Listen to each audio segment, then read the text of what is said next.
My man Dave Seton hit me up and he asked me, is Magic Spoon worth it? I said, yeah, it's heavy on the protein. I know you like working out. He said, it's the low carb part that's really intriguing me. I said, it is perfect for you. He said, I love cereal as a late night snack. I said, are you doing an ad read for me right now? This cereal was made for you. He said, I'm looking at the website. I thought they had a variety pack bundle. I want cinnamon, but I don't want 4 boxes of it. I said, yes, they have a variety pack. You can include just one of cinnamon, along with cocoa, fruity, frosted, peanut butter, blueberry, cookies and cream, or maple waffle. I know cookies and cream and maple waffle were available for a limited time, but they've come back permanently because they were so popular. He said, you're working hard for this sale. I said, always. Just like when we sold shoes together at Sport Check. Getting that 6% commission all day. Check the Magic Spoon stats, Dave Seton. 0 grams of sugar, 13 to 14 grams of protein, only 4 net grams of carbs, and only 140 calories per serving. Keto-friendly, gluten-free, grain-free, soy-free, and low-carb. I worked hard for this sale, but you don't have to work hard for a great tasting cereal. Go to magicspoon.com/nodunks to grab a custom bundle of cereal and try it today. And be sure to use our promo code NODUNKS at checkout to save $5 off your order. And Magic Spoon is so confident in their product, it's backed with a 100% happiness guarantee. So if you don't like it for any reason, they'll refund your money, no questions asked. Remember, get your next delicious bowl of guilt-free cereal at magicspoon.com/nodunks and use the code NODUNKS to save $5. Thank you, Magic Spoon, for sponsoring this episode. Good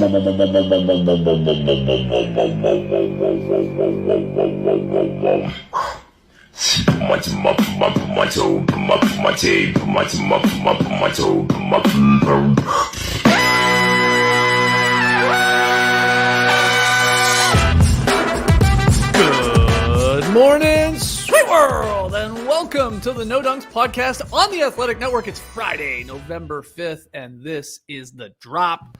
I'm J.E. Skeets. Alongside me, as always, we got Tass Mellis. Happy Friday, everybody. Hey, Tassy. We got my top shot hot boy, Trey Kirby. Hey-yo.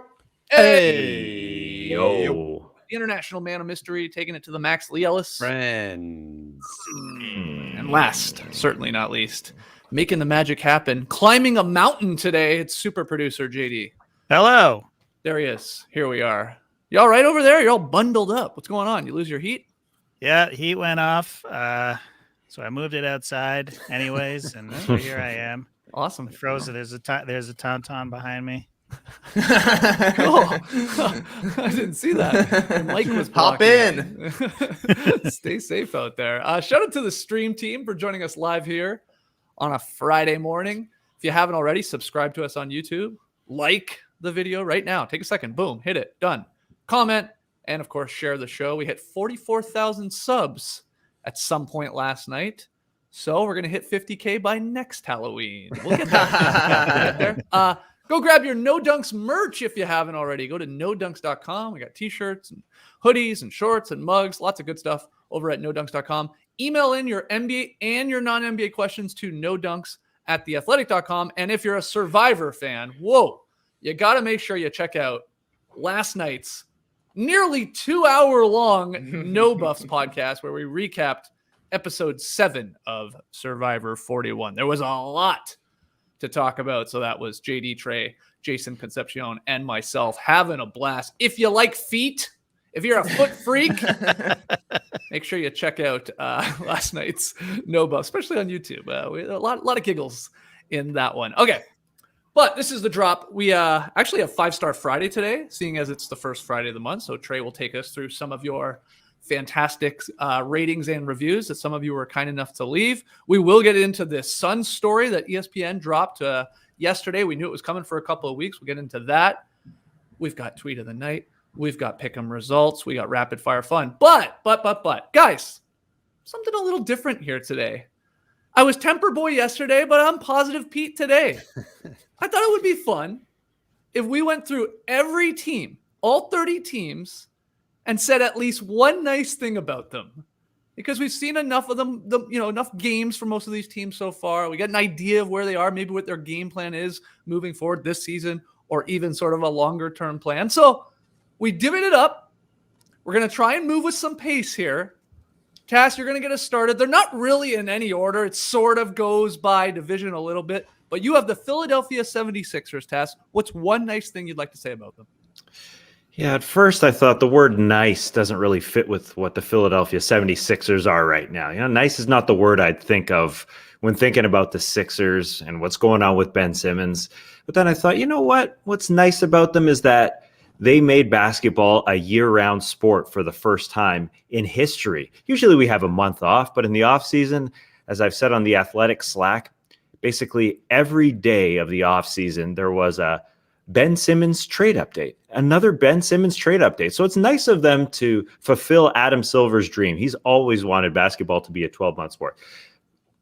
Aside from that, there's no denying they're playing some good basketball. I was thinking about that as they were winning last night and now have gone to 7-2. This team that was a 1 seed last year is now 7-2 without Ben Simmons. They're number 1 in the East again, even though they've had a bit of a softy schedule. But I think what stands out is that they have the best offense in the league right now. And it's not because Joel Embiid is having a career year. It's because they're thriving around him, despite him not having a career year, as he draws doubles, and because of the spacing without Ben Simmons. I know we always talk about, well, maybe if Ben Simmons gets his own team and the spacing around him is suited to him. Well, the same is happening right now for Joel Embiid, because if you watch them, it's just a lot of great spacing, and the role players, Doc is coaching up there, as we said on Thursday's show. Come on, guys! I think he's doing a great job of that. Doc loves that historically. Seth Curry, we've talked about 17 points per game, career high for him. Tyrese Maxey, who is their point guard, that's their starting backcourt. Curry, Maxey. Maxey didn't start well, but now he's shooting nearly 50%. Korkmaz loves the space. Tobias Harris, Georgie Niang. Niang was playing out there with young Paul Reed and Andre Drummond. For Georgie Niang. He's he's balling. The Niang gang got to stand up. Have they ever had a better moment than this right here, right now? No, because Doc is coaching up the role players around Joel Embiid. But here comes the test. Their best win is against the Chicago Bulls at home. Now things are going to get real for the 76ers. They go out and play the Bulls on the road, then the Knicks, Bucks, Raptors, at the Pacers, at the Jazz, at the Nuggets, at the Blazers, at the Kings, and at Golden State. So that's tough. A tough November for them. But the start could not have been nicer, and I guess they have the right coach for what they're going through. He loves rallying around adversity, bulletin board material type stuff, and it's working. One of those teams you said that they're going to be playing soon, the Raptors. Trey, one nice thing about Toronto. I prefer Scotty Barnes to Patrick Williams. Coming into the season, I thought they were the same guy, if I'm being quite honest. Both number 4 picks, both from Florida State. Their scouting reports were pretty similar. They'd be able to play a bunch of positions, good athletes, decent ball skills, and if the shot comes around, they're going to be great. I just thought that Pat Williams was the serious one and Scotty Barnes was the smiling one, but as it turns out, Scotty Barnes, I think, is going to be better than Patrick Williams. He looks like a better athlete. He looks like he pops a little bit more out there on the court. And the big thing to me is that he's more assertive. He's going out there and putting up 20 in a game way earlier than Patrick Williams did. He just seems like a guy who's trying to find his way in the NBA, obviously injured now. But I thought they were going to be the same guy. They're even both wearing black and red. I was getting ready to be like, oh, who cares about your Scotty Barnes over there? We got a Patrick Williams in Chicago, but I would like to see a Scotty Barnes in Chicago. I'll tell you that much. That guy's got a gorgeous smile and a game to back it up. Yeah, great start for Scotty Barnes. Yeah, missed the last couple. Hopefully he's back soon from the thumb injury. All right, Leigh, we go to you. You got the Brooklyn Nets. What's one nice thing? And a bit like Philadelphia, obviously some off-court distractions. They got off to a bit of a slow start, but James Harden in his last 3 games has averaged 10 assists and made 12 of his last 24 threes, all in victories. Kevin Durant just cruising along nicely, 28 a game on 60% shooting. Kevin Durant, unbelievable. I mean, we know he's got that mid-range, but 60% is just huge. Not shooting all that well for 3 by his standards, but as long as he's on the court, in my opinion, the Nets no worse than the second best team in the Eastern Conference. Maybe not right now today, but Kevin Durant just sort of moves the pendulum for them so much, even if no one else is out there on the court, because he's so damn good. And he's now at that stage where it's like, 28, 8, and 6. Yeah, Kevin Durant, that's what you expect from him. Yeah. So things are going actually okay for Brooklyn too after, as I say, a bit of a slow start there for them. I think I can't remember who tweeted it, but I thought it was a funny comment. Can you think of a bad Kevin Durant shot ever? Like one where you're like, oh, don't take that. Like that's a bad shot. It's like sort of tough to think about because he can make any shot. I remember Seattle Supersonics rookie Kevin Durant, thinking like he was so thin he couldn't move anybody out the way to get his shot off. And I thought a couple of times he needs to fill out, but man, talking Seattle Supersonics this morning. That's how far we have to go back before we to talk about the last time Kevin Durant took a bad shot. I think in his last game he was really pumped when he hit a shot, and he's so even keeled. I think it was a kind of a tough shot for him. There aren't many tough shots for him, but he was so amped that he hit it. Kind of a tough shot. It was like a 3, and it was sort of bobbling in his hands, and he hit it, and he was pumped. I think that was a tough shot for Kevin Durant, but yeah, they I'm don't not saying a ever tough come. shot. I'm saying a bad shot. Yeah, well, it's kind of a bad shot, I guess, because he's like, how did I overcome this wobble in my hands? But you're right. They don't exist. Not really. Smooth butter. The New York Knicks I have here. One nice thing about them, they continue to stay relevant. And I think this is important. I am one of those people that say the league is in a better place when they're a competent team, when they're an entertaining team, when Madison Square Garden is rocking. I believe that. Case in point, my God, they won 2 games or whatever it was, and we get a Bing Bong video, which was like the video of the year so far, because the Knicks fans are hilarious. There was concern last year that top 4 finish in the East, a little flash in the pan, maybe they'd fall back to earth. They really haven't. They still look like a solid team. Now they're getting it done offensively. The defense needs to catch up. But they have 4 or 5 guys on this team now that I think can go for 20 to 30 points any night. Randall, of course, being one of them. RJ Barrett has sort of reached that part where you're like, he might be good for 20 to 25 a night. Kemba when he gets hot. Evan Fournier, those 2 guys they brought in. And Derrick Rose is still always good for like one of those performances every once in a while. So they're getting it done with offense. I love the Knicks being back, Leigh. We got the bing bongs and the blah, blah, blah, blah, blah, and all that stuff. And I think it's great. I don't know if you have anything to add about your favorite team, the New York Knicks, Leigh. Well, again, it's not just Randall. Like it seemed like Randall was getting all the attention last season. Those other guys, I think RJ Barrett has stepped up this season. Again, even though his numbers aren't actually really any different from last season, he just feels like a better player. So, yeah, great start. Great to have the Garden rocking like that. And I hope they do stay relevant. I hope they stay within top 4 contention because I think the league is better when the Knicks are like this. Yeah. Okay, Tess. Bucks. What do you got for Milwaukee? Well, the Knicks are going to play Milwaukee tonight, so that'll be a bit of a statement game for the New York Knicks. But does anyone really care who the Milwaukee Bucks are playing right now? It just doesn't feel like it really matters. No. Because the last few years they get to the playoffs, they'll do their thing. What's nice is that Drew Holiday is coming back tonight for the Knicks against the Knicks because they've had their big 3 beside Giannis out. Yeah. Chris Middleton's still out and Brooks still out. So that's nice. But forget about the games, forget about the roster. What's nice is that the Antetokounmpo bros, the first set of brothers to win a championship as teammates.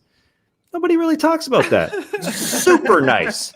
I understand people say, well, Thanasis isn't a big part of that team. He just comes out there. He's more of a bench player, cheer guy. But he's playing more this season. And obviously that doesn't matter to Giannis and Thanasis because in that ring ceremony, when Thanasis got his ring first, Giannis' smile is ear to ear. You talk about Scotty Barnes' smile. I think Giannis' smile is even larger. I mean, it was like our friend Michael Grange got a big smile. This guy, why did I bring up Michael Grange? I don't know. Giannis had a huge smile at the ring ceremony this season. And that was it was just an incredible moment for them. Pau and Mark have won separately, Pau and Marc Gasol, but not as teammates. Yeah. So you're not concerned at all about any of the early season injuries here and guys being out, no Brook and Middleton and stuff like that? Nah, I don't think so. Why would you? At 4-4, I know you guys are picking the Bucks tonight, against the New York Knicks. We'll get to pick them later. I guess you're not concerned. I understand why you wouldn't be concerned. No. I think the greatest moment so far is welcoming back Jim Paschke, play-by-play guy who retired at that ring ceremony. Thanasis and Giannis looking at these rings like we used to sell tchotchkes on the streets of Athens. We'd sell fake rings to people. Now look at us. We got a QR code on our ring. So that's pretty cool. All right, Trey. The Cleveland Cavaliers. I got one no nice thing to say QR about them. codes over here. This is a No. bummer, but here's a nice thing. Evan Mobley is so good that people are already over Sexland. I haven't heard Sexland once this year. Even Leigh hasn't worn the shirt yet. But the Cleveland Cavaliers, they're looking all right. And it's because Evan Mobley. It's not because of Evan Mobley, but he's the most notable name for sure, I think, this season. The thing that people are really watching, 13 points, 8 rebounds a game, 49% from the field, which is good. Three-pointer hasn't come around, but that's all good. The defense looks NBA ready. He's going to make an all-defense team at some point. I think he might have the longest legs in the NBA. Outside of Bol. I mean, Bol is kind of in another category, but Evan Mobley, the way he wears his shorts and just the way he's built, incredibly long legs, which is super impressive the way he's able to cover a guard. Cass had the clip up on Twitter earlier this week of him sticking a slowed down Damian Lillard there defensively, but he moves his feet and he looks like exactly what he was pitched as coming into this season, somewhere between a Chris Bosh and an Anthony Davis. Good get for the Cleveland Cavaliers. If I'm them, I'm thinking Garland and Mobley are the ultimate keepers here in this rebuild. We'll see what happens with Colin Sexton. You know, restricted free agency isn't that big of a deal right now. I think the Cavs were the only team to sign a restricted free agent over the summer. They got Lauri Markkanen from the Bulls, and that took like a month of free agency before it even went down. So maybe Sexton comes back next year on a smaller deal than the Cavs are expecting, but they got a couple of nice players there. Obviously, Jarrett Allen's doing well too, shooting 70% from the field, but Mobley looks like the real deal. Yeah, Leigh, can you fact check Trey there? Have you worn the Sexland shirt at all this season, or is he right? I think he's right. I think he's right. I don't think I've worn it certainly since the season tipped off. Maybe in one of the summer pods, but not during the not since 2021 became. Oh, hang on, what year are we in? We're in 21-22 now, aren't we? Yeah, wow. What year is it? There we go. All right. What year is it? He said. Oh boy. All right, let's keep it going. Leigh, you got the Chicago Bulls. I couldn't even give it to Trey. I had to give it to you. So say a nice thing for Trey. Make him feel good here. I can say lots of nice things about the Chicago Bulls. I think the best thing I'm going to say is they've got the 5th best defense in the league, the 5th best defensive rating. And I think that was something that we were a little concerned about. We knew offensively they had plenty of talent. Could they defend? So far, so very good for Chicago. A couple of other nice things. DeMar DeRozan has been worth every penny so far of his 3-year, $85 million contract.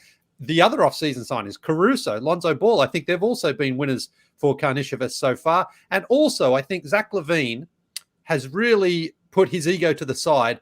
DeRozan's been their closer, the guy who's been taking the last shots. And for Zach LaVine, all-star last year, he's still getting his shots. He's still getting his points. I don't think he's shown any sort of animosity or frustration that he's not the guy getting to close out games down the stretch. And I think that's really a good sign for Chicago that they've brought in a guy, not to say, hey, Zach, you can't do it, but instead this guy is just a professional, end of game guy, and he's doing it for them. So I really can't find fault at the moment with Chicago. Maybe the Patrick Williams injury, but I think they can overcome that. So far, what they've shown that's the injury they can ride out. So everything so far has been really good for Chicago. Yeah, awesome start. And Zach LaVine, I assume, is at the point of his career. He's like, I just like to win some basketball games. Yeah. I've gotten my numbers before. I even made an all-star game, and let's get some help in here and win some of these. And the Bulls are off to a decent start with a lot of these additions that they've brought in. Trey, anything to add to the Bulls there?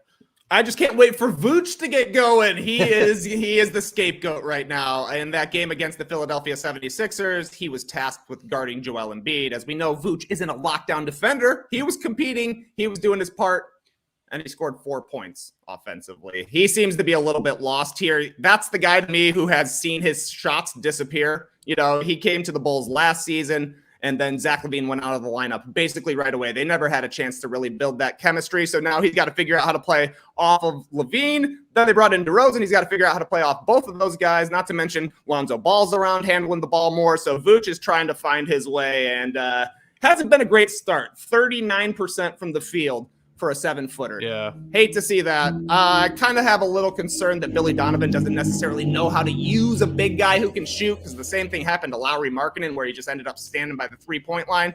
Get my man some touches in the post. Let's see a hook shot every now and then, Vooch. But it's also nice having the Bulls be back and competitive to just have a guy that you're watching just being furious at for 46 minutes. That's how you know a team is back, when there's one guy you're like, oh, come on, if we only didn't have Aaron Baines, the Raptors would make the playoffs. That was like our buddy Jared Dent with the Hawks last year, winning all these games, putting on a show, and he couldn't let it go anytime Solomon Hill got hurt. Exactly. He was just freaking out every time. We're like, relax, man. He's like not even doing anything wrong. He's like, oh, goddamn, Solomon Hill's killing us. Like, no, but you're right. It's a rational one guy on your team that pisses me off for whatever reason. Okay, let's keep it going here. I got the Boston Celtics. It's nice that they found their defense, and it was in the bread bowl all along. That's where it was. They slipped it behind these like little loaves of bread when they had their little dinner there. They played airtight defense for a second consecutive game last night. They beat the Heat 95-78. Celtics became the first team since the Raptors back in 18 to hold consecutive opponents under 80 points, which is wild. Really enjoyed seeing Nesmith and Langford get some more action, a little more burn. I thought they brought some hustle and help with the defense there. So look, a brutal start for Boston. I'm still not even convinced they're like going to figure this out to the point where like they're a top 3 team in the East. But these last 2 games after the players only meeting, after the dinner where no coaches were around, whatever we're calling it, they have like dug in defensively and taken care of business against a bad Orlando Magic team, but a really good Miami Heat team. So I thought that was a pretty dominant win last night, task for them going into Miami on a back-to-back. Super dominant. First team to hold opponents consecutively to under 80 points, as you said, since 2018 or 1918 when the Raptors started in the league. April 18, so that'd be the 17-18 season. Yeah. When you said back in 18, I guess I just don't think of 2018 as bad. I thought 1918, we're back in the war when the Toronto Raptors started in the NBA. We didn't really celebrate the first Raptors game win. The other day, it was the 75th anniversary of the Raptors playing the Knicks. When if you were taller than 6'8", you got in free. Is that what the Flyers said? You were taller than the tallest guy on the team. It was something like that. Yeah, 6'6" or 6'8". I was thinking about that, Tess. I was wondering why they didn't schedule that game in Toronto, the 75th anniversary. Maybe it was because of the pandemic and the Raptors having played in Tampa, and when they're making the schedule, they're like, I don't know, maybe they won't even be back in Canada and playing again. So they were like, all right, let's just play it safe and put it in Madison Square Garden. Because that was a little weird that it wasn't in Toronto. Though you can't have it at Maple Leaf Gardens anymore. I think that's a grocery store. Yeah, like most of it. Playing Loblaws or whatever. There's like a 3,000 seat stadium still in Maple Leaf Gardens for the Rams. Our old alma mater, Ryerson University. But yeah, they still have some seats on the wall. You go into the deli section, you can see one of the old seats sitting up on the wall. It's like hanging there as memorabilia. Yeah, cool. Is it a Loblaws? Can the stream team tell me? I think it is. Yeah. I think it is. Yeah. Yeah. Okay. It's 100% a Loblaws. Yeah. It's a beautiful Loblaws. It's really nice, actually. Maple Leaf Gardens down there. Yeah, it's right by our old stomping grounds of Ryerson University, where Tass, JD, and myself went, and Matty O. Okay, let's keep going here. Celtics found their defense. That's nice. Tass, Pistons, what do you got? Well, I think the nice thing is that no one outside Detroit really cares what the Pistons do this season, to be honest. And I think, as Trey mentioned about Evan Mobley and all the other rookies have sort of played extremely well and stolen all the headlines from Cade Cunningham. And that's a good thing because Cade has not been playing well. The injury to start the season also was a part of, the Pistons being overlooked, but Cade came in late and has really struggled. He was 4 of 17 in that game against the Sixers on Thursday, shooting 18% from the floor. Way back in 1918, that's what he's shooting, and 5% from 3. So forget those stats. It's ugly, but I think it's helped the Pistons that Dwayne Casey can just work on the camaraderie and getting these young guys to play together. And there is no expectations on this team. They didn't, go out and sign a big free agent acquisition. That they did that last year, though. So there was some eyes on Jeremy Grant and those guys last year. But now, especially because Cade didn't start the year with the team, it doesn't matter. People will not watch the Detroit Pistons unless you're in Detroit. And hopefully Dwayne Casey gets guys like Killian Hayes to find his way after a bad season. Sadiq Bey had a good first year. Isaiah Beef Stewart had a beauty move against Joel Embiid last night, dropping him. Well, he didn't drop him, but he shook him. It went to the rim. So the Pistons got some things, but nobody cares. And that's fine. I think that's a nice thing. They have a bunch of young guys. It's sort of like, the Magic last year. It's just, hopefully they find their way because, you don't want to be an OKC after a few years, although they're playing well too. Yeah, they're not going to win a ton of games. I think what they want to see, though, is you said all those guys, Killian, Bey, Isaiah Stewart, like they have to continue to grow. And Bey, I mean, really all three of them, they've had a rough start to the year. Bey's not shooting the ball that well. Isaiah's great defensively, not really doing much on the other end. Killian Hayes, every time I watch him, I'm like, oh yeah, I don't know about this. But yeah, that's what they're looking for. They got Dwayne Casey, and now Cade with what do you have? 18 and 11 last year? Yeah, he had he hit the glass. I know he didn't shoot it well again, but made his first three. A long year. It did. That was a deep 34-footer. Yeah, exactly. Got to shoot it from back there. it up. Got to shoot it from there. Okay, Trey, Miami Heat. One nice thing about the Miami Heat is that they are the epic handshake of no dunks fandom. Bulls fans who love Jimmy Butler meeting up with Raptors fans who love Kyle Lowry to become Miami Heat appreciators. Better yet, maybe they're the epic burrito of no dunks fandom. Look at us there, touching burritos, Skeets. What a fun time up at that office. I miss that flag. Hey, take it a little bit further here. Max Strus is the blue-eyed Tass Mellis of the NBA as well. I would say that's the guy who looks most like you right now. And, of course, Duncan Robinson, a beautiful shooter of the basketball. This is a perfect team for us to be following here. It's fun to see Butler and Lowry fit together so well since they are similar personality guys. And, obviously, there was rumors of Lowry going to the Heat all of last season. It's cool to see it actually happen and actually them fit well together. They got smacked last night by the Beantown boys in the exact kind of game I was a little bit fearful of, where the defense is fine, but they just can't figure it out on offense. I think that will continue to happen sometimes during the season, just because the Celtics did a great job at taking away transition from the Heat. And if the Heat aren't able to get in transition, it might be a bit of a struggle in the half court at times. But in general, they're going to be great defensively. They're going to play together. And every game is going to be a tough game against Miami. They'll be even better in the playoffs, but great start to the season so far. Yeah, they look like they're going to be one of the best teams in the league, regular season-wise evenly, as long as Butler doesn't miss his classic 15 to 20 games, and same with Lowry, who got injured last night. I don't think it's all that severe, and maybe them being down pretty big kept him from coming back. But to me, if those two guys play along with their very, very good team here and coached by Eric Spoelstra, they'll be fine. They're going to win a ton of games because they'll do it a lot of the times with defense. And then yeah, there'll be a stinker on offense every once in a while, but I think that's few and far between. Yeah, that was a pretty big upset, all things considered, last night that they lose at home. The Celtics on a back-to-back, and bodies were dropping. I think Jaylen Brown left the game too there. Yeah, Kyle Lowry left. So, but yeah, the Heat team kind of look what we expected them to be. Pretty tough, locked in defensively, and that offense, if it is flowing like it was against the Mavericks the night before, very, very tough to defend because they can go inside with Bam or Jimmy, and then they just really do spread the floor. If Kyle's hitting 6 threes a game, that's not going to happen every game. But Duncan Robinson found his shot last night, and Tyler Hero talked a lot about him coming off the bench, giving them some great offense. So they have all the components of a very, very good team. People are saying in the stream team the Lowry injury could be bad. Yeah, definitely could. I guess I'm hoping it's not. Leigh, let's keep moving, though. The Zards, the Washington Wizards. Decent team on paper. Not really winning games with offense or defense. So 15th in offense. How are they winning the games? That's what I was trying to find. That's what I was trying to find this morning. But they've scored. I think they've scored 8 more points than they've given up this season. So that just shows every game does feel like it's kind of close there with the Wizards.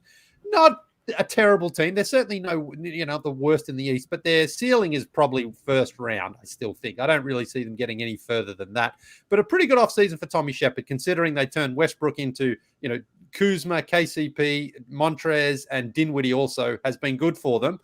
Regular season, Montrez has been great. He's averaging 18 and 9, I think it is, off the bench. Montrez always does this in the regular season. He just comes out and he works hard.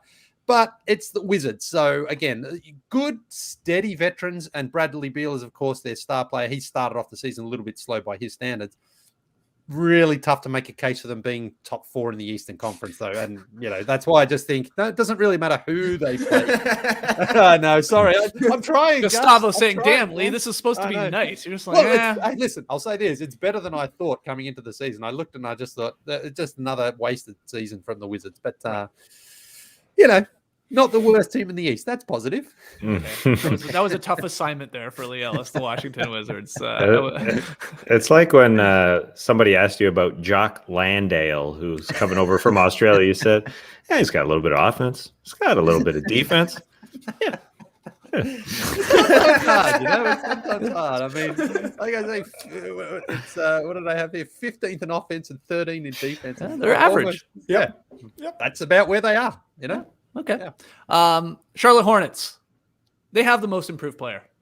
They have him. 23-year-old Miles Bridges. I think he's going to win this. Through 9 games, he's averaging 24, 8, and 3, shooting 48, 37, 87 splits.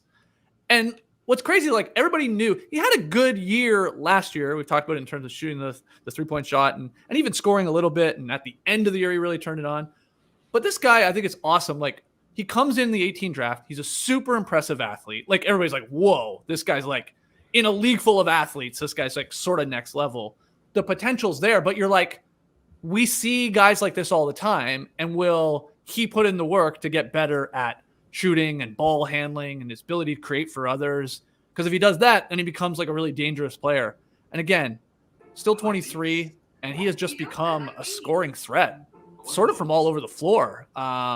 Not just the 3, but getting inside. He's working, playing well with LaMelo, obviously throwing lobs and stuff like that. And he actually like puts in some effort on defense too. Oh, yeah. So I think like the jump in scoring, he could be flirting with an all-star nod. He still is young, but he's been around enough. Like this could be his award. And there are other candidates, don't get me wrong, but I think right now he's sort of the runaway favorite with an MIP. And that's great for the Hornets because you've got LaMelo. You need some other guys around him to put together a winning team here. And they're good. They're Wizards-like, if I'm being honest. I don't think they're going to win a first-round series. But from where they're coming from, that's okay if they're a playoff team and they're at least in there and they're putting up fight and getting reps for some of their young guys. People are saying in the stream team, and I said this the other day, some concern, Terry Rozier comes back. Some touches are taken away from Bridges, and I hope that's not the case because I think he's proven and then he'll continue to prove that he can be like a 25-point per game scorer and should be because he does it efficiently. I mean, he's got like a player efficiency rating like a near 24 right now. That's like a star player type of number putting up here through 9 or 10 games. So good on Miles Bridges, and obviously a great job putting in work because he's become a better basketball player. Let's go back to Tass. And I know we got some still Eastern Conference teams, but you go to the West here, Tass, the Utah Jazz.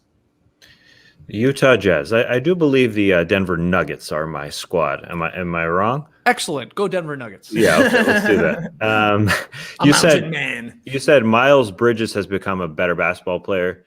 The guy who won MVP last year? I think he's better this year. I think Nikola Jokic is better this year in many ways. Jokic's numbers, 25 points, 13.4 rebounds. What? 5.6 assists, 60% from the floor, which would be a career high, and 40.5% from 3, which would also be a career high. And those rebounds, as I said, 13.4, a career high. He's not even first in the league, not even close. Mr. Beef, Rudy Gobert is up there. There's a couple other guys, 15 boards a game, no big deal, 14 boards a game. But I say Jokic is better because that 60% from the floor for a guy who shoots from everywhere, and he's doing it without Jamal Murray. That's so impressive. It's not typical center 60%. It's not what Jared Allen is doing in Cleveland. But it's not that he's just hitting shots. I think he's just becoming a more selective and a better player offensively because he's shooting in better spots. He's shooting more at the rim and more threes than he has the last couple of years. Just becoming a smarter basketball player and setting everybody else up. That 40%, becoming more of an accurate three-point shooter. I mean, this guy does it all. Yeah, the scoring's a touchdown. He was 26 last year, down to 25. And the assists are down too, mainly because nobody else can hit a shot. But I do believe that Jokic is growing. And if Jamal Murray was there or Michael Porter Jr. was better, that the Nuggets would be up in that top 4 bracket of the Western Conference, and he would have a legitimate shot at winning MVP 2 times in a row here. But without the wins, that's not going to happen. But they're still playing well, mainly because Jokic, their fulcrum, is awesome and getting better. And Michael Porter Jr., as a max guy, if he was just a little bit better, the assist numbers would go up and the Nuggets record would go up. So it's a good sign in Denver. He's kind of flying under the radar. But just wanted to point out those stats because dude is killing it. Yeah. Apologies for slipping in a Western Conference team before we wrapped up the East. So let's go back to them. Trey, you got the Orlando Magic. What's one nice thing you got to say about them? One nice thing I can say about the Orlando Magic is that Cole Anthony is straight up good now. He had a interesting rookie season, hit a couple of game winners, which was nice, but didn't shoot well from the field. Finished under 40%, finished with 13 points per game. This year, he's at 18.7 points per game. He's got the percentages up, shooting 41 from the field, 40% from three.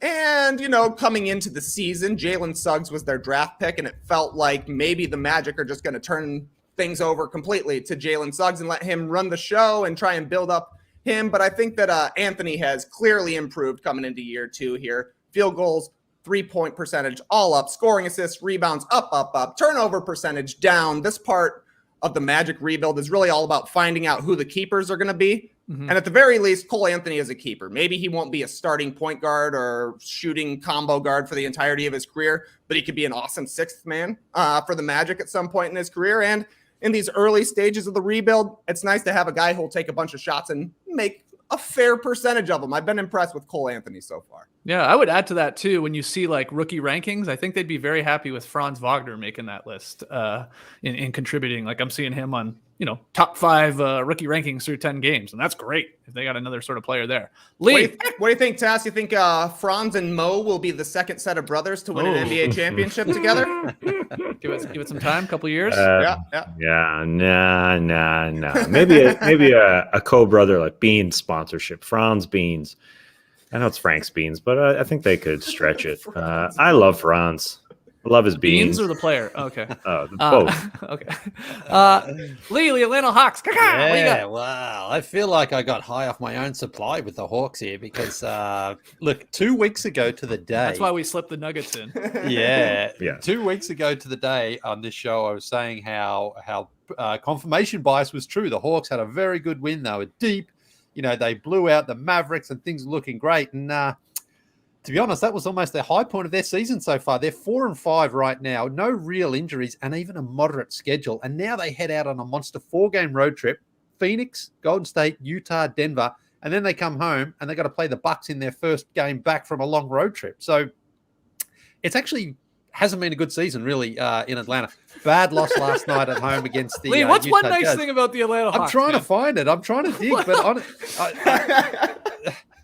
like they don't have any injuries. They've had a winnable schedule so far. It's very disappointing, to be perfectly honest with you. Like I said last night, win-loss record, maybe, but what about like Hunter and Reddish and like the depth? DeAndre Hunter's been good. Reddish has been good too. Okay. But I mean, really, Atlanta's been disappointing. Atlanta's been very disappointing so far. This was my concern.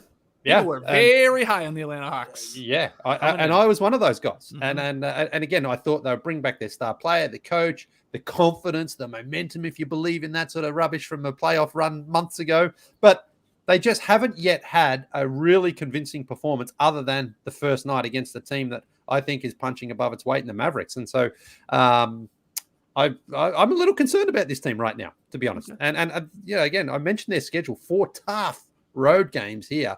They could find themselves in a bit of a hole like they were last season. So we'll see. Good thing. Okay, they rocked out their unis last night that looked gorgeous out on the court. Absolutely, you like those? Yeah. Yeah. I'm definitely going to buy the T-shirt version of that. So that's a nice thing. Okay, that's a nice thing. You're supporting the organization with your $25 T-shirt purchase. Okay, great. That's what I was looking for there, Leigh. Let's wrap up the East. I've got the Indiana Pacers.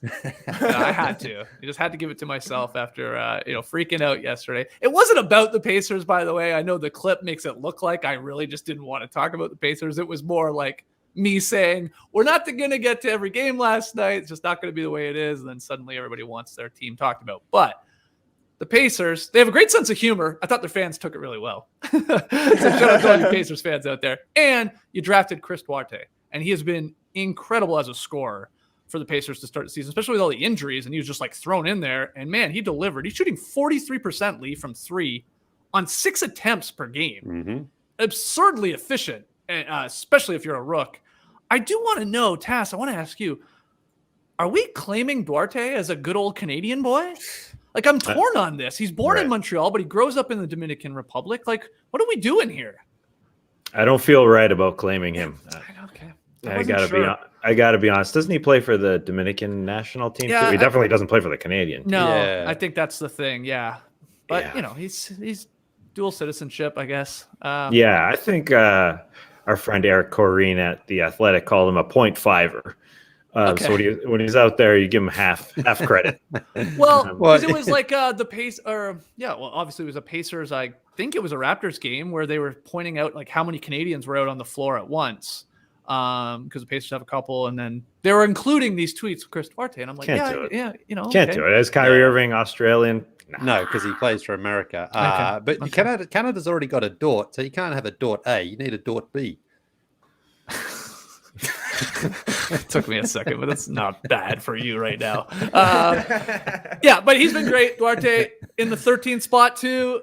You know, look, you've got a lot of scorers before from that position over the last little bit, at least. You know, Zach LaVine, Donovan Mitchell, Devin Booker, Tyler Hero. So, you know, maybe they got a star here in Chris Duarte in terms of scoring the ball because he's an unbelievable shooter for sure. He's always got I was looking at like his Getty images this morning just to get him in the thumbnail. I thought it'd be funny to put the Pacers in there. And like every photo, he's got like a sort of like a surprised look. It's the best way to describe it. And I just was getting a chuckle out of that. Maybe we'll have to share a bunch of them. But yeah, good selection here. I want to see this team get healthy. They had the brutal start. They're starting to win some games though. They're getting Karis LeVert back, and once Brogdon and all that. So they're going to turn this around with Rick Carlisle, I think, a little bit. Okay, Tass, you did have the Jazz. I think I was right. Yeah, you were right. Got? Okay. Thanks for not being a temper boy today, Skeets, and yelling.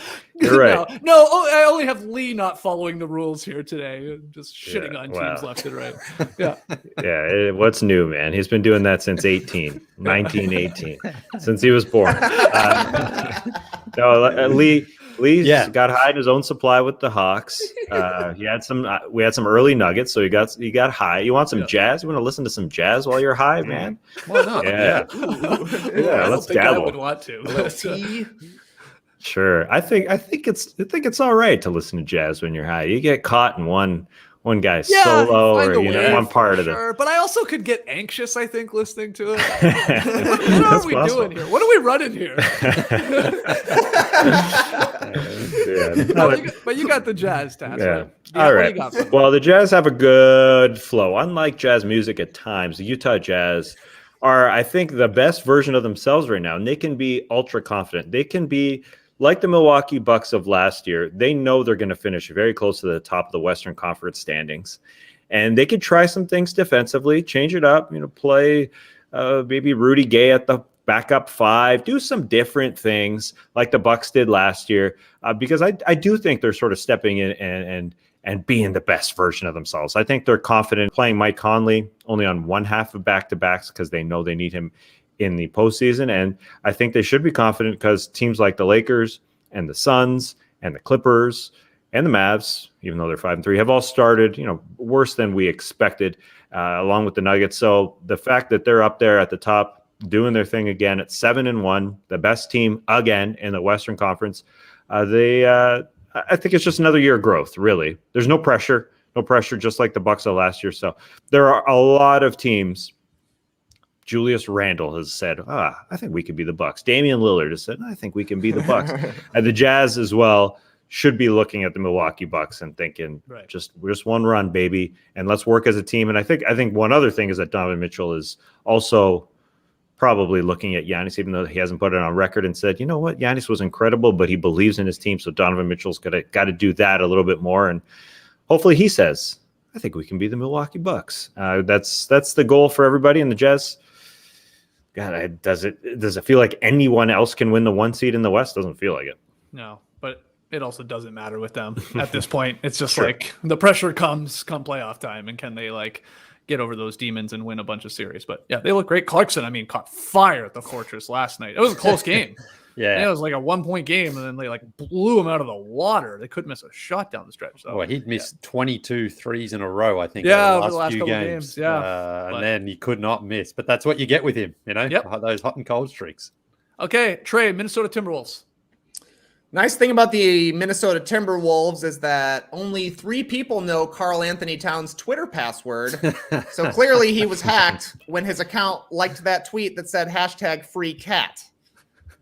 Seriously, Skeets, you should have asked this question last week when they were 3-1. Yeah, They lost 3 straight this week. You lost to the Nuggets and Clippers, Timberwolves. That's fine by me. Losing by 18 to the Magic, though, that one is a yikes. So honestly, the nicest thing I can say is that when Karl Anthony Towns leaves, at least you've already got a franchise guy waiting in the wings in Anthony Edwards, because that guy is the face of the franchise now. It ain't happening for Towns in Minnesota. So last week, though, they were looking good. That's a nice thing to say about them. I'm sorry to Leigh Ellis this one here. It's been a bummer week for the Timberwolves. Yeah. Look, hey, I didn't say these were going to be easy. Okay. Some of them are, the Utah Jazz, they're awesome. They never lose. Yeah, some of these you got to struggle with, come up with something. But it's a fascinating take on your star player is going to leave, but don't worry. You got another star waiting. In the waiting. Yeah, okay. You got to get creative sometimes with these. All right, Leigh, Blazers, man. Oh, look at you. All you do is get stoned. What do you got? The good thing is we're due for a Damian Lillard eruption over the next week or so. Sometime soon, he's going to go on one of those runs, 5 or 6 games in a row, probably hit a couple of game winners and get his averages and numbers back up, because he started off slow. The Blazers have started off slow. So you just know it's coming. He's far too good to sort of stay in this slump that he's in right now by his standards. And the Blazers, as always, they throughout the season, they do sort of roller coaster around a bit where they're up and down. They're down a bit right now, but they're going to go on one of those runs and have people like me going, maybe this is their year for them. But it's been a rough start in Portland as well. So that's I promise you I didn't purposely give you teams that were like struggling. It just sort of shook out this way. I mean, I know you said a positive thing, but I'm trying to make an honest assessment too right now. And Lillard, by his standards, has struggled, but he's far too good to stay in this, in this sort of rut that he's in right now. He'll erupt soon. I'm with you. It's coming. It's just a matter of time, and it'll be like 45 point games from him where he hits 8-9 threes. Yeah, I'm with you on that. So they got to still work on their defense and try and turn that around and get that a little bit better. But Chauncey Billups has switched up the defensive scheme a little bit and see if they can get there. Okay. I got the Thunder. This was easy after last night's game. The Oklahoma City Thunder are great at humiliating the Lakers. And it is chef's kiss. Thunder outscored the Lakers 35-24 in the fourth last night. They won again, 107-104. Second come-from-behind victory against LA. They rallied from 26 back, I guess, just last week, and then 19 points last night. And SGA splashing a 34-35 footer from the Lakers logo, a true logo shot, Tass. I think we can agree. Yeah. With about, it was like 120 left in the game. It put OKC up 6. I mean, it was an insane shot. If he misses it, you're like, what the hell are you doing? There was a lot of time left on the shot clock. 16 seconds on the shot clock. Yeah, but he said, he takes it in practice. He said he was feeling good. The momentum took him into it and splashed it. And they win this game. I mean, no LeBron in both of them, but come on, you're the Lakers. You should be beating the Oklahoma City Thunder, who haven't beaten anybody else in this league besides the Lakers. But wow, what a game from the Thunder and SGA specifically. And Trey, I don't want to get ahead of myself because the record still stinks, but my God, I'm starting to see a lot of SGA All-Star talk from other NBA media members out there. And I'm like, yes, let's go. Let's get that train moving here. So I don't know. I think it's still pretty far-fetched that he makes it. Maybe injury replacement is his best chance, but he's awesome. He is awesome. He really is. And, I can't believe they beat the Lakers twice here. He's all-star caliber, and if they play the Lakers every single night, you can lock him in, baby. Yeah, that's right. I will say one more to add. OKC has awesome podcast coverage, too, for especially like a small market team. Down to Dunk, OKC Dream Team, Andrew Schlecht and Alex Spears on Saturday Slam and Jam, which is the athletic NBA show. They did a cool thing, Leigh. I really wanted you to listen to it because you had some thoughts about OKC not too long ago. 5 things your favorite podcaster gets wrong about the Thunder and their rebuild. And it honestly was like a great idea. It was a great concept for a podcast. Like, not just us, but a bunch of other, obviously, NBA podcasts, sort of like, shitting on OKC and they got all these million picks and what are they doing? And some fair criticism, don't get me wrong, but they sort of countered that with like, come on, this is what's really going on. The main thing was like, why do you guys keep saying this? Like it's been like 10 years of tanking. Hasn't been that long for this franchise. So go check that out. They got great coverage there. And we love our guy, Andrew Schlecht, who filled in for JD once upon a time. And maybe will again if JD can never get down from the mountaintop that he's currently on. I'm going on Saturday Slam and Jam this week. There you go. Nice plug. There you go. Yeah, I'm not talking nice about the OKC Thunder. No way. Talking about the Raptors and stuff. But nice. The Thunder they're fun, I guess. I'm in on the jerseys. I'm going to be watching tonight to see those white jerseys and how they look on the floor. Oh, that's tonight. Friday nights. You're right. Yeah. Yeah. Friday night in OKC, baby. I'm excited. Okay, great. Let's keep it going. Tass, I think I have this right. I got you down for the Phoenix Suns. The Phoenix Suns. What's nice about them right now? Well, they've got a huge scandal alleging all sorts of misogyny, racism, just a toxic workplace overall. I think the nice thing, if you're looking at the basketball side of things, is that they have a bunch of professionals that will deal with this mess and will go about their business. Mainly, I'm looking at Monty Williams as their head coach. The man is all business. He's extremely serious. He's already talked about this with Sam Amick about the whole deal with Robert Sarver in the organization. He's taking a bit of a wait and see approach. You can see that on The Athletic. But I know he will manage things, as will Chris Paul as a leader of that locker room. And I'm sure it's been very difficult the last few weeks because Robert Sarver came out with these statements, pushing back on the report, which was to come, and it came yesterday on ESPN. But I think the Suns have really weathered the storm now, sitting at 4-3. And you can tell that they're all professional in there because Monty Williams even came out and said, I'm proud of how the team handled not only yesterday's game when they came out and they finished off the Rockets in the second half, but in the morning when ESPN's story broke in Phoenix. And he feels that everybody is sort of together and it's going to galvanize the squad and everything. Beside that, as the investigation goes on, which we'll talk about a little bit later in the show, is going to be different. But the basketball side of things, I think they're going to be fine. And I'm sure it has been difficult, but at 4-3, kudos to Monty Williams, who is a leader of men, and as well as Chris Paul, I'm sure, taking care of business there. Yeah, we'll get to the Sun story from ESPN there a little bit later in the show, but we'll keep it moving here. Trey, the Kings. Can I say anything nicer than Harrison Barnes is invited to the MVP table? Wow. I thought that was pretty nice to say. But how about this one? You don't have the worst defense in the league anymore. It's good. 22nd from 30th, a massive improvement. Kings are 4-4 right now. They've got wins over the Blazers and Suns, and they beat the Pelicans twice.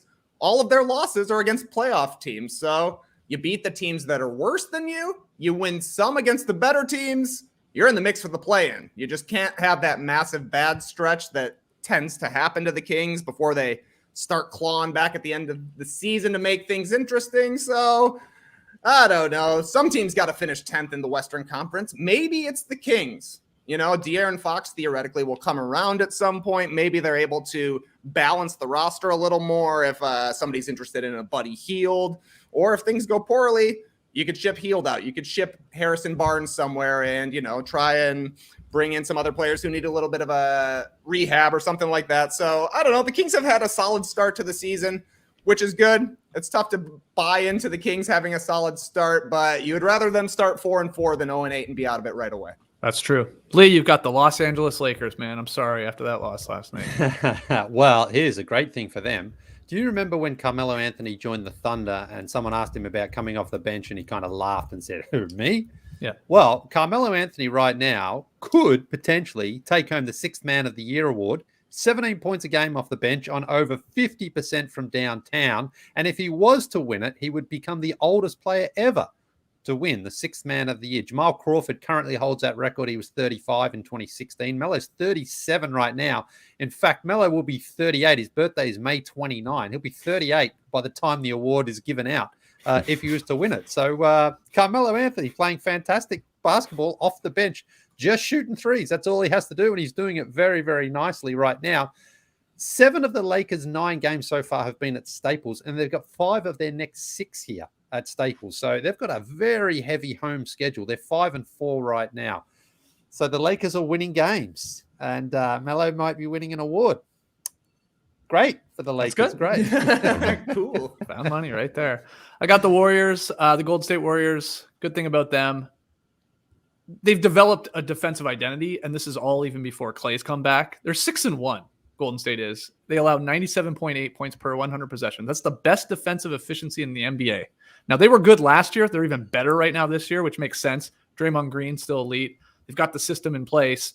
They reacquire Andre Iguodala, who's still a good defender. And then Gary Payton II, who we talked about, I guess, on yesterday's show. He's just a menace defensively and is deserving of all these minutes he's getting. So this squad, I mean, they had that stretch on I guess it was Wednesday night's game against the Hornets, like an 8 or 9 minute window where they kept them to without a field goal and like forced them into like 7 turnovers, winning them a lot of games. They look legit. And Clay is warming up in full uniform. Yeah. A real Lee Ellis, if we're being Yeah. honest. Oh, yeah. Like, not just sweats and a t-shirt. I'm putting on the brand new uniform and I'm getting up these corner threes. And LeBron is tweeting how he could watch Clay shoot for the rest of time. And it's true. It's a beautiful shot. So this is great. This is just an unbelievable start here from Golden State, that their defense is the best right now. And Clay is no slouch defensively. It's the crazy part. We think of him as one of the greatest 3-point shooters of all time. He is, but he's good defensively. We'll see how he is coming back from the injury, if he's slowed drastically. But awesome start for them. Not much more to add because they've really, really, quite frankly, surprised me out of the gate. I thought they'd be good. I didn't think they'd be great. And they appear to be great right now. Tass, you got the Clippers. Well, I think the good thing about the Clippers, what's nice about them is they're not making headlines. I think it's pretty good that no one's talking about them because this is finally a stable franchise. They're just kind of there. I think they're kind of like the Jazz, kind of like the Bucks of last year, kind of like the Raptors of a couple of years ago, and maybe they can make their run. Because last year, I think it's easy to forget, they started 16-5. But I think this year, their 3-4 start is even better. I think they're in a better place. Last year, they had a lot of moving parts still to implement. They went and got Reggie Jackson or signed him. Nicola Batum, Terrence Mann became part of the rotation. They got Rondo out of there. Kawhi wasn't under contract last year long-term, but they signed him in the offseason. They have their team going forward. Feels like this is going to be their team going into the playoffs. They have their identity. It's a jump shooting team that's been through it together, went to the Western Conference Final, and they finally had a game this week where they look like that team. It was a phenomenal win for them against the Minnesota Timberwolves. They just look like that team that went to the Western Conference Final. So I think it's a good thing about them is that it's no drama right now. Yeah. NDC. No drama Clippers. Some drama there. Some drama. Paul George is leading the league in points per game and steals. That's some Michael Jordan shit right there. I'm trying to think of like the last guy to do that. I don't even know if Jordan did it, to be honest. I think he did. But yeah, that's wild. 3 steals per game for Paul George, and he's like something like 29 points per game. Great start. Okay, so you like that they're sort of just no one's really talking about him all that much in a good way. Yeah, great way. PG obviously playing great, and he also said this week, like, we're not a young team. I think there's some urgency there that they know. They know. Like, look around that room. You know, Batum, Oldie, Morris, Oldie, Kawhi. When those legs come back, they're a real vet team that they know the window ain't huge. So I think they're all business this year. Trey, the Dallas Mavericks. The Mavs are 27th on offense, 17th on defense. Their MVP candidate, Luka Doncic, is shooting 25% from 3. His running mate, Kristaps Porzingis, has played 3 games, struggled in all of them, but guess what? You're 5-3. Don't be so hard on yourself. You're not a piece of space-age titanium. The Mavs are fine, 5-3. Leigh says they're punching above their weight. Maybe so. I think people are just expecting the Mavericks to be a title contender because they have an MVP contender. Obviously, Doncic hasn't been great out of the gate, but he will get better as the season progresses. The Mavs will start shooting better from 3. And if they're able to get anything from Porzingis, whether it be on the court or in some sort of a trade, that would be huge. It feels like the Mavs got some moves to make at some point because there are holes all up and down the roster, but somehow they're still winning these games early in the season, which is what you got to do if you're going to be able to finish in the top 4. That would be nice for the Mavs. Top 6, I think, is probably more reasonable, more realistic. But for as much drama as it feels like there is around the Mavericks, they're actually doing okay. Not playing well, but winning games. Leigh, we go to you with the Memphis Grizzlies. Well, they've got the most fun player to watch in the league easily right now, for me anyway, Ja Morant. We asked last week whether or not he could stay top 5, finish top 5 in scoring. He's equal 4th right now, so technically he is. The Grizzlies are 5-3, but there's a red flag, a major red flag here for the Grizzlies. They have the worst defense rating in the NBA. That, to me, surprised me. I assumed it'd be Pelicans, Pistons, Magic. The Kings are always in that category, but it's actually the Grizzlies. So they've been winning games despite having a pretty bad defense. But I think when you watch these games, it does feel like it almost comes down to that last possession or two. So I think Ja Morant has really covered for a lot of their issues on that end, but he's also been so spectacular on the other end that he's a legit MVP candidate, today. Will that hold throughout the season? We'll find out. But Grizzlies, every single time Ja Morant touches a ball, he seems to do some spectacular move with it, and that's been incredibly fun to watch. So Grizzlies are great. I obviously hope they can keep it up and can make the playoffs, but as the season progresses, they are going to have to tidy up things on that defensive end, or else that will come back to bite them in the backside, I think. But like you said, it's great that they're winning games for the most part and having the worst defense. If that only ticks up a little bit, then they should continue to win games, you would think. Great fact check here from, I believe it was Jerry in the stream team. I was saying, when was the last guy to lead the league in scoring and steals per game? Steph Curry, in his second MVP, the unanimous one, led the league in scoring and did have the lead in steals at 2.1 per game. So good call, Jerry. Back in, what's that, 15, 16, I think? 15, 16, that would have been, so great stuff. My final team is the San Antonio Spurs. What I like about them, or one nice thing to say about them, they keep things interesting a lot of the time. If you watch Spurs games, they're generally in it, even if they lose. I remember Graydon Gordian, our guy that does the F1 podcast, No Breaks with Trey. He's a Spurs fan, and he tweeted, at the start of the season, Spurs lose close, hard-fought game is going to be pretty frequent headline this season. And he's sort of knocking that one out of the park, that prediction. They lost to the Nuggets by 6. That was close. They split a pair against the NBA champion Milwaukee Bucks. They lost to the Lakers in an overtime game. They lost 2 games to the Mavericks by a combined 6 points, one by 5. The other night, they lost that one by 1, where they tried to chuck it down there over Boban, who was guarding the inbound and couldn't get a really good look. So they're in a lot of games. They lose them for the most part. That's okay, though. They got a young team here. They are fun to watch. Pirtle's been great, but DeJounte Murray, too, just looking at his numbers, 18, 8, and 8. This guy's flirting with a triple-double. Those are his averages with 2 steals per game. So there's going to be a lot of losses, but it's okay if you're sort of in them and you're going through the growing pains and you've got some what appear to be some really good foundational pieces there in San Antonio. And I think that's just the way it's going to be. So that's my nice thing to say about them. We have 2 teams left. It's a perfect tank from San Antonio. Yeah, that's the way they're playing fast. They're the second or third highest pace in the league right now. They've got exciting young players. They keep it close, and then they lose in the end. Yeah, it's awesome. Yeah, that's true. Tass, take us home here. You got one more, and then Trey's got the final one, but you got the Rockets, Tass.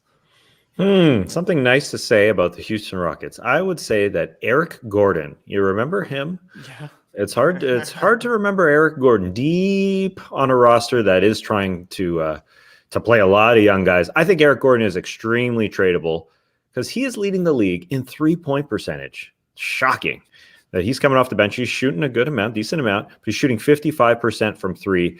A guy sticks out like a sore thumb on that roster. Everyone else has been traded from that team that went to the conference finals. Your James Harden, your Clint Capellas, those type of guys. He's still hanging around, but a contender would love him, and I think his contract is tradable enough. At first, I thought, well, he's got a guaranteed year next year. Maybe a contender doesn't want that, but maybe a contender is okay with a little bit of stability. Have him around for a year. 18 this year, 19 mil next year. It's year 14 for him. He's 33 on Christmas Day. Look that up. Is Christmas Day, babe. So that's nice for the Rockets. I think they can get something back for him. Offer a draft pick to Raphael Stone. He shall take it. And I would say, besides that, Jalen Green is making highlights. He's not winning Rookie of the Year at this point. He's not close to it with the way other guys are playing. His percentages are bad, but it doesn't matter. He's hitting 1 of every 3 shots, and that 1 is a highlight. It's a monster, deep shot. So if you're tuning in to watch Jalen Green play well as a Rockets fan, he's not. But who cares? From our perspective, from the perspective of 29 other teams, it's cool to watch Jalen Green hit monster shots. He might have the Anthony Edwards sort of Rookie of the Year trajectory where he possible. Struggles out of the gate, but then turns it on and has a hot month or 2. I could see that happening with the Rockets. But Eric Gordon, so you think he'll be on – you could see him being on a playoff contender or whatever and contributing in playoff minutes. in a role of some sort. Yeah, he's still hitting. He's still playing well. He's young, He's not even 33, but he'll be 33 in a play. That's young, even though it seems like he's been around forever. Yeah, seems older. And a guy who's been through the window, the up of the Houston Rockets. Well, now they're on the down, and I'm sure he wants out. So I'm sure he's looking at that trade deadline. 2 more months, just 2 more months for hopefully for him, because Just keep hitting 3-pointers, Eric. And, Yep. Yeah, the chances are high someone will trade something for you. Okay, Eric Gordon and DJ Augustine. He's also a Houston Rocket. Every time I see them, I'm like, oh, right. Nice. Good to see you. All right, final team here. We can do this in about an hour. I'm not too angry with that. New Orleans Pelicans. Trey, what do you got? What's one nice thing to say about the Pelicans? I love Jonas Valanciunas' slick back hair. Looks good. And honestly, Valanciunas has been the best thing about the Pelicans this season. 19 points per game, 14 rebounds per game, 49% from the field, 53 from 3, and 90 from the line. A 50-40-90 season from Jonas Valanciunas? That would be pretty fun to see, but this has been a disaster season already for the Pelicans. As we know, Zion is out. We don't know when he's coming back. He's going to be reevaluated in a couple of weeks here, but not coming back anytime soon. Brandon Ingram has missed time, but Valanciunas, he's a solid innings eater. Throw it to him in the post. Let him mash. Let him score some buckets. I don't know. It's been a bad season for the Pelicans. This is maybe the hardest one to find a positive for, because, they were at least scheduled to be perhaps a play-in team, and they certainly don't want to be taking this kind of a step backwards. But Valanciunas looks good with his hair, and he's doing Valanciunas stuff, which was fun to watch with the Grizzlies last year and fun again here on the Pelicans. Do you think he's 50, eating 40, sloppy 90. steaks with his hair? I think he's slopping them up on the regular. Yeah. That's good to know. I think he has a sloppy beignet down there in New Orleans. Probably doesn't hold up to dumping water on a beignet. Very soggy. Okay, there it is. One nice thing, for the most part, about all 30 NBA teams. We're going to take our first break. When we come back, we will get into the NBA launching an investigation into the Phoenix Suns. We got 5-Star Friday. Got a whole lot more, so don't go anywhere. Not too long ago, we ran out of our preferred bird feed here at the house. The cardinals, chickadees, sparrows, and titmouses love the sunflower seed, millet, and wheat mix we've always used. But when we ran out, we had to sub in a bag of 100% black oil sunflower seeds. Great news for the cardinals, which is my favorite bird. But the rest of our flying friends were not interested. And that's when I realized, when it comes to bird seed, gimme all birds. And when it comes to shoes made of soft, itch-free, and naturally durable ZQ certified merino wool, also give me all birds. It's the most sustainable wool you can get, so you'll feel comfortable wearing your all birds wool runners, and about your decision to wear them too. All Birds wool runners are simple and stylish, they're breathable and comfortable, they're machine washable, and they're designed to be versatile. You can go neutral and wear them with anything, or you can go lilac, like I did. Nice. I think it's called Harvest, lilac. I've never planted a lilac, but I suppose you do have to harvest them. Take a look at these bad boys. That would look nice with a No Dunks purple hoodie, am I right? Oh, yeah. That would be Step nice. your game up with the lilacs here. Also of note, Allbirds is a carbon neutral company thanks to sustainable practices like using natural materials, such as this wool. And they also purchase carbon offsets, so start the season off right with a pair of wool runners from Allbirds. Find your own pair of wool runners at allbirds.com today. That's ALLBIRDS.com. Allbirds.com. I'm ready. I am ready to care about my appearance again. I haven't really kept up with the old personal grooming department because I need something to motivate me, something to look forward to, staying at home just not doing it for me. But I have the event. My man Ryan Setton's wedding next year. And how am I going to plan my look? Well, the website that has all my measurements stored, ready to make custom fit clothing for the occasion, Indochino.com. I set that up forever ago. It was easy. You may ask, being that Ryan was Canadian Junior Bowler of the Year? Is it a bowling-themed wedding? Are you going as a pin, Tass? Will you and Danielle be going as a 7-10 split and stand really far away from each other? No, it's not a costume-themed event. And just because he likes bowling doesn't mean he identifies with it every moment of the day. He can be something else, guys. I knew you were wondering. Although I'm sure Indochino could pull something off, because everything is customizable, and it's all included in the very affordable price. And Ryan really did bowl a strike with Loren. Every piece at Indochino.com is made to your exact measurements, and you can customize every detail. Indochino offers completely custom-fitted suits, shirts, casual wear, and more at surprisingly affordable prices. Indochino is now open at select Nordstrom stores, giving you even more ways to get great fitting, personalized clothing. Find your nearest location at Indochino.com. Right now, you can get $50 off any purchase of $3.99 or more by using code NODUNKS at checkout. That's $50 off a purchase of $3.99 or more at INDOCHINO.com, promo code NODUNKS. All right, back with No Dunks here on a Friday drop. Big news yesterday in the NBA world. The NBA is launching an investigation into the Phoenix Suns and their owner, Robert Sarver, after Sarver was accused of fostering a toxic and hostile work environment during his 17 years with the team in an ESPN story that was posted on Thursday morning. The investigation includes interviews with more than 70 former and current Suns employees. Now, Sarver is accused of making racially insensitive comments and fostering a misogynistic environment that discouraged women from reporting issues to HR. He's also accused of meddling with his coaches, going as far as drawing up his own plays. Sarver denied the allegations in a statement nearly 2 weeks ago, if you remember that, when reports that the story was in the works surfaced on Twitter. And he did so again on Thursday, saying the story contained so much that is inaccurate and misleading, end quote there.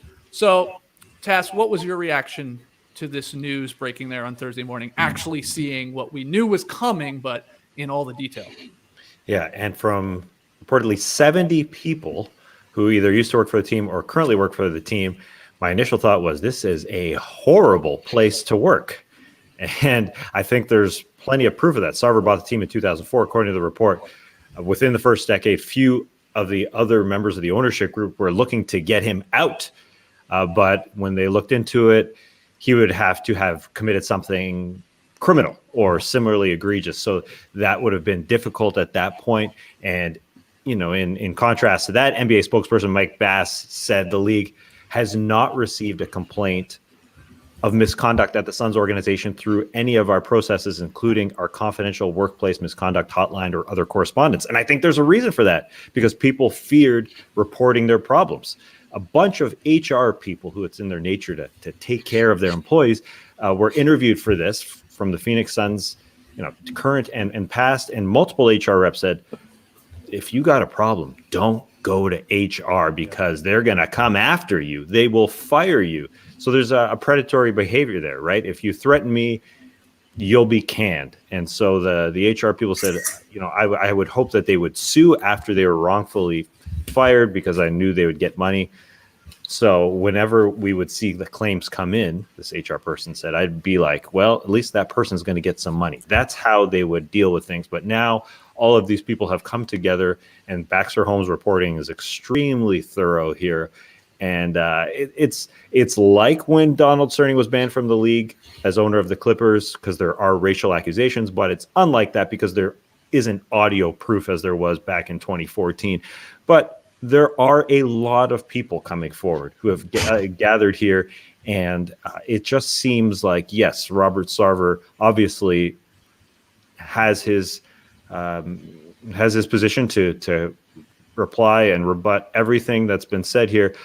But the statement that he put out and the statements that he had in this article, it would make you speculate. Why would you have to say something like, I never talked about condoms or oral sex, or rewrite the way that he used racial slurs if there wasn't anything to it? And it just seems like, as I've said, it goes back to 2004. It seemed like people were trying to get him out a long time ago. And it just seems like, as somebody said in the article, if the commissioner comes in and investigates to see what the bleep is going on in Phoenix, he would be appalled. And so we will see this investigation go on for, I believe, a decent amount of time. Unlike what happened with the Clippers, it took 4 days for the NBA to come to a decision along with the investigation. This is going to be far longer, and there's just so many people to talk to as well. There has to be a lot of legwork to be done here by the investigators and by the league. So it's going to be a while, but it would sure seem like to me that they would come to the same conclusion that the owner needs to pass on the team to somebody else, because it's not a nice place to work. It's a horrible, toxic place to work. It sure seems like, with all of these accusations that are happening. Trey, what do you have to add to this? Yeah, it'd be interesting to see how the investigation makes. All right, Trey. Sorry, man. I'm gonna have to cut you off. I don't know if that was me. I can't hear him at all right now. I think we're having a little technical difficulty with Trey. So Leigh, while we try and get that fixed, what was your reaction to this? Well, obviously very disturbing. Horrific to read through. If people can't report these sorts of things safely within the confines of the organization, then that's obviously very bad. As far as I can see, I mean, Robert Sarver acknowledged some of that behavior, which is also disturbing because he sort of admits that some of that went on. He obviously disputed other aspects of it, but as far as I could see, if someone is accusing you of these things, racial and misogynistic behavior, and it's false, then you would be able to sue those people easily and win that case. Because if someone was to accuse me of that and it wasn't true, then it's defamatory and it's libelous. And so that's really what I'm waiting for. If Robert Sarver is truly denying all this, then he would be able to take these people to court and sue them. So the NBA now has to get on top of this immediately, and they have to find out. Now, as Tass mentioned there, short of any actual video or audio evidence, then a lot of it, I guess, is just, one person's word against another. But when you have 70 plus people who have similar circumstances or cases, then it builds a pattern. So it's rough reading. And for the, you just hope that the NBA takes an immediate and swift action in trying to get to the bottom of this and come to a conclusion with it, because I don't know how much longer you can have someone owning a team with these sorts of accusations being labeled against them. Yeah, Earl Watson from this ESPN story, only one on record, attaching his name to what he is saying Sarver did. But a lot of the significant claims are supported by multiple anonymous sources. And you would think, it is ESPN. I'm not sure they're going to publish this if they're not highly confident in their findings. You would think that, given legal threats from Sarver and the Suns.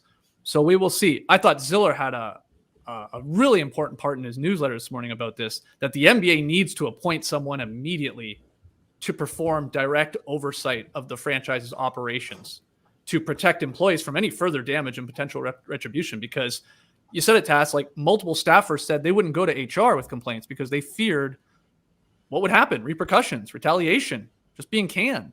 So it's this culture of toxicity. It sounds like a culture of complicity. So that should happen while the NBA does their investigation. An interim sort of leadership comes in there to make sure that if more people do want to come forward and have claims against Sarver or what's happening in that organization, that they're going to feel confident to do that. So I thought that was a great point from Ziller. Trey, let's see how your internet's working here now, because we couldn't hear you last time. So if you want to start over again, have at it. Well, I think you make a good point, Skeets, in that something needs to happen in the interim, because like Tass is saying, it's pretty reasonable that this investigation by the NBA would take a longer time than it did with Donald Sterling, just because there were primary sources there, right? You could play the tape on a TMZ website if you really wanted to hear everything. So there is a difference there, but the leader of an organization sets the culture. And with 70 people going on the record, maybe not putting their name to it, but established names like Earl Watson and Corliss Williamson, guys that have been around the league for 20 years, there's got to be at least a strong case to be made against Robert Sarver here, beyond just this article from ESPN. So I would hope that the NBA acts as quickly as they can. Surely they will. And hopefully someone is appointed in the meantime, because if this is going to take months and months of time, that's almost unfair to the Phoenix Suns players and coaches. Like Monty Williams handled himself perfectly, and the way he answered makes you think that at least the Suns have the right guy to lead him through this. Chris Paul went through this with the Clippers back in 2014, so at least they have good leadership amongst the team. But with this hanging over their heads for the entirety of this season, that's going to be an impossible situation for the players out there. So hopefully, in the meantime, something positive can happen for the Suns. If that means Sarver is pushed to the sidelines until the investigation is over, then I think that's a smart move to start with, because I don't know. It's just such a bummer to read this stuff. When somebody comes out with a statement before the report comes out, you know it's going to be bad. And this lived up to the expectations, lived down to the expectations, if you will. Yeah, that's one way to put it. Anything else to add, Tess, to the Sarver story? If we can move on. No, we can move on because, I assume we will be talking about this more in the coming months as the investigation wraps up. Hopefully, as you guys said, sooner rather than later for everyone involved. Let's get to a little 5-Star Friday fun.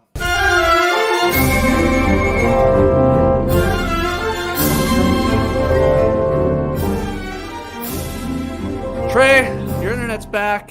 We can hear you perfectly. A little 5-Star Friday for us, man. Little 5-Star Friday. The first Friday of every month, we'll read 5 of the best 5-star ratings on your various podcast platforms. I pulled all of these from Apple Podcast, but Skeets, I think Spotify has reviews now. Is that true? This is what somebody told me. I have yet to actually investigate, but I think you can now, which I love to see.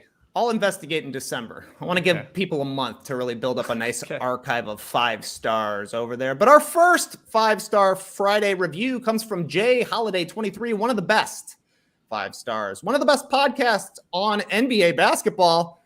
Been listening to them since their days as the Basketball Jones. The show's funny, analytical, and just a ton of fun. They keep you engaged throughout the entire show. 5 stars. Thank you, Jay Holiday. That's a pretty straightforward one. Yeah, from Drew Holiday, it's very nice. Yeah, I mean, he's had a little bit of time off, not playing for the past week or so. Listening to podcasts to see how his team is doing. Don't worry, man. The Bucks are going to be fine. Thanks for listening. We'll keep you engaged. Our second 5-star review. This one comes to us from the absent-minded chicken professor. The title, clam.com. In the excitement of the show, I misspelled the URL for calm. Luckily, the No Dunks promo code got me 30% off wild caught oysters. 5 stars. Wow, is there really a clam.com? Check it out. Weird that you can order oysters from clam.com. You can buy the domain. It's courtesy of GoDaddy.com. You better lock it down, Skeets, I'm because if gonna people buy are this listening right right now, we're in trouble. All right, our third 5-star Friday review. Oh, this one's from Drop Lover. Seriously, this is a great program to consume daily. The real reason I included this is the official Jason Capono counter. We've had 6 mentions of Jason Capono as of August 6th, 2021. He was mentioned on a No Dunks Inc. Instagram story in November of 2019. This review was shared in January of 2020, got a 5-star Saturday shout out in October of 2020. So it's been about a year. I had to give my man Drop Lover a taste of love here and another Jason Capono mention. Oh, yeah, right. So now it's up to 7. Now it's up to 7. Okay, Yeah. great. Okay. Now it's up to 7. All right. This guy's good. This guy's good. He literally just leaves that same message, updating us with Jason Capono. I love it. A year of listening. He gets mentioned once a year. I think that's probably fair for a Jason Capono. I guess so. My guess would be around All-Star break is when he comes up the most. Oh, We're yeah. talking 3-point contest. Yep. Anyways, our next 5-star review comes to us from this one's from Drop Lover too. This is from the No Buffs feed. Jason Capono has no chance of getting mentioned in this podcast. So this is our Survivor podcast? This is on the Survivor podcast feed, actually. I don't know if that's 100% true. Like, they do a lot of shooting challenges. I guess it's plausible that somebody would drop like a somebody catches fire on one of these Survivor challenges and he's shooting like Capono. Maybe even Capono goes on Survivor. Yeah, for all we I know. would Yeah. see that. You need an athlete, a professional athlete on every version of Survivor. Why not? Why not have I one? like that. Yeah, I we think got a so. football player right now. So yeah, He's Capono in the great. future. Okay. Consider it a challenge. We'll get it in. Our next 5-star review, also a No Buffs review. This one comes to us from MPP530. No Buffs, all classics. From the amazing minds behind No Dunks is this incredibly entertaining podcast about a TV show I've never actually watched. What even is a buff? Who are these previous winners they bring up? I will never know. All I know is that these guys must have won an immunity challenge that makes them unable to create anything but a classic. 5 stars. Thank you very much. Yeah, that's nice. We have seen a lot of people that are in the comments of a No Buff show saying, I don't even watch this show, but I enjoy you guys talking about it. So that's really weird to me, but thank you. Just loving the chats. Yeah. And of course, now's a good time to get in. Just had the merge. Taz, you still sticking around, buddy? You better believe it. I saw, former contestant, friend of the show, Wendell, commenting live during the show on Wednesday, during Survivor on Wednesday, and I thought to myself, I really respect the opinion of somebody who used to be on the show.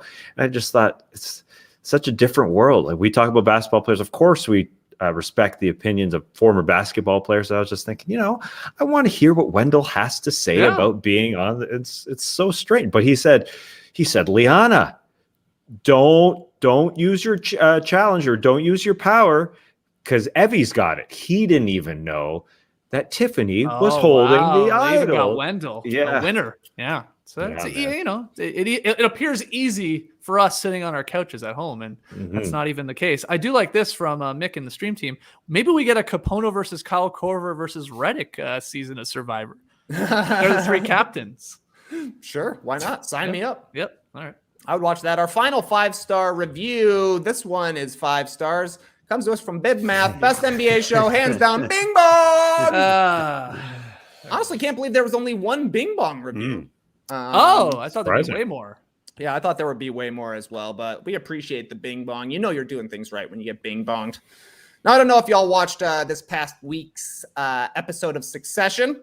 I did. Skeets, you probably did. Tassie, yeah. Leigh, I'm guessing you're waiting to catch up on this one. But there's a scene where cousin Greg and Kendall end up in a limousine, and they play a game called Good Tweet, Bad Tweet. Greg and another associate are reading good tweets and bad tweets. This is more of a good review, bad review. We just did a bunch of good ones, so I got to hit you guys with a bad review. Let me know what you feel about this one. Okay. What is it with Canadian focus? This podcast is Canadians crapping on the 76ers every chance they get. And I've been listening to this for years. You got your Raptors win. What else do you want? I love this. Got to throw in a 1-star every now and then. That's got to be the same dude who on YouTube's been saying lately, like, you keep crapping on the Sixers. I'm like, who's crapping on the Sixers? Oh, we started the show with Philadelphia today. Well, there you go. Bing bong. I'm a little worried about creating a bad review, because I just kind of spoiled part of Survivor, the most recent Survivor episode. Oh, come on. It's Friday. It's The Friday. show happens Wednesday night. You're 2 days late to a show you have to keep up with. I guess. Well, Lee still has to catch up with Succession. I mean, that was like 5 days ago. Yeah, even just saying Greg, even just saying cousin Greg is a spoiler, I guess. Next pandemic. The spoiler I will watch for me. Succession. Oh, well, there's a guy named cousin Greg. Go ahead, Lee. Next pandemic, I'm watching Succession. There we go. That's the spirit. Next pandemic. Hey, he's already been through 2. He had the Spanish flu of 1918 and of course COVID-19 recently. Yeah. Okay. You know what? Let's just do JD before we take our final break. Let's do tweet of the night right now. Tweet of the night. Wow. Twitter. I mean, I figure why not, right, Tass? We're talking tweets a little bit here. Yeah, we're talking tweets. We're talking reviews, because people, I'm sure, were reviewing this. And the tweet comes from the NBA. You may have heard of it. They announced that there are now former players, specifically Quentin Richardson and Jamal Crawford, doing the play-by-play and the color, commenting on League Pass on a game. They did it yesterday for the Lakers and the Thunder. NBA is trying to create what the NFL has done with the Manning cast to some degree, giving you another feed option if you're watching the game. So Q and Jay Crossover were doing it last night. You know, Quentin Richardson has been doing the Knuckleheads podcast for years. So of course he was good on this, as well as Jamal Crawford. We've had both on our show, actually, and they're both great. And so, yeah, I just wanted to get your opinion because I know a lot of people were talking about Skeets. You mentioned our boy Kenny Beecham. He's got to be on one of these broadcasts. Sure. I wonder how the expansion of this world happens because there has been, you know, some of our friends like Danny LaRue doing the call on games, and I wonder just how much more the NBA expands it, because it's you know, it's been sort of same for a while. You get your TV feed, but the league is obviously expanding things. Even if you're on Twitch, they've given the rights to some people to be able to call games, you know, talk about games, call it, whatever you say, whatever you want to call it, while they're watching the game. So I wonder where it goes. Where are we going from here? But I found that, you know, that was good. It wasn't a players only kind of feel like on NBA TV like we've had in the past. This was, you know, guys just kind of shooting the breeze over the game, and guys who obviously are very much in the know of the game. These two specific guys, you know, they keep up with everything going on in the NBA. So it was a pretty natural, real natural fit last night. Yeah, it's a no-brainer to me. This is not a heavy lift to add these secondary video channels, like with the little video of them in the top corner of your screen. And then, I don't know, were they going to them full screen like during timeouts and stuff like that? I didn't catch that. I did see the clip going around of them reacting to the Shai Gilgeous-Alexander 3, which was awesome. Like, they were like freaking out where he pulled from and the confidence he took that shot with. Sure, we should see way more. There's so many options for whatever type of broadcast you want. You want former athletes kicking it while they're watching the game? Sure. You want like Nate Duncan and Danny LaRue? Nate does like a play-by-play and then, you know, take questions and stuff like that? Sure. There should be a Kenny. There should be a Lee Ellis crapping on every team because he hates every team. So yeah, I think this is great. I'd like to see more of it, Trey. It's way better than the thing they had on before. That's what I was gonna say. Did they dance at halftime? They don't have the dance at halftime. Exactly. Do you want to just pitch one where we just dance to the entire game? Hear the swishing of jackets through the entire game? I'm glad you picked this part of it there, JD. Yeah, this is a great part. What minute is this? This is like 3 minutes in. This is shortly after Leigh abandons his David Britt. That kills me. We all found our group. Glasses are amazing too. Yeah, I got good glasses. Where did we get our glasses from? Because those look like Lee's look like the ones he got on set when he was doing the Warriors hit. It's like, hey, cameraman, it's sunny here. Can I borrow your glasses? I wish I got those ones. Those ones were great. Those were just cheapos that I had from somewhere. Can't remember the brand, but yeah. Yeah. All right. Anyone still got their jacket, by the way? No, I don't. Yeah, Jackson wore one of them to the Atlanta United game on last Saturday. Did he dance his way in? He was dancing the whole time. I think he is possessed. It's in the jacket. That's where the power lies. Okay, Trey, anything to add to Tass's tweet about the alternate broadcast, or especially that Q Rich crossover one? I think it's a smart idea. The Manning cast is great, and obviously Peyton and Eli have chemistry and a connection to each other. So I think that is the key, is finding a Quentin Richardson and Jamal Crawford, guys who have played together at some point, who went through the league for a long time together and who know each other. So, you know, similar to Matt Barnes and Steven Jackson having a great connection on their podcast, you just got to find a couple of players who completely vibe together and are able to both kind of like handle the hosting duties and the commentating duties at the same time. There's a lot of NBA players who want to get into media now, so I'm sure they will have their choice of it. Some of them will be bangers. Some of them probably won't be, but I think it's definitely worth trying. Excellent. All right, let's take our final break here. Then we'll get to pick 'em results and rapid fire fun. Yes, this podcast is sponsored by BetterHelp Online Therapy. Check out betterhelp.com/theathletic. The best way to think about therapy is through a bunch of analogies. For example, we get our cars tuned up to prevent bigger issues down the road. We try to eat our fruits and veggies to help us stay healthy in the mind and body. We pick Lego up off the carpet at home to prevent the inevitability of stepping on it in the middle of the night when we go downstairs for a glass of water.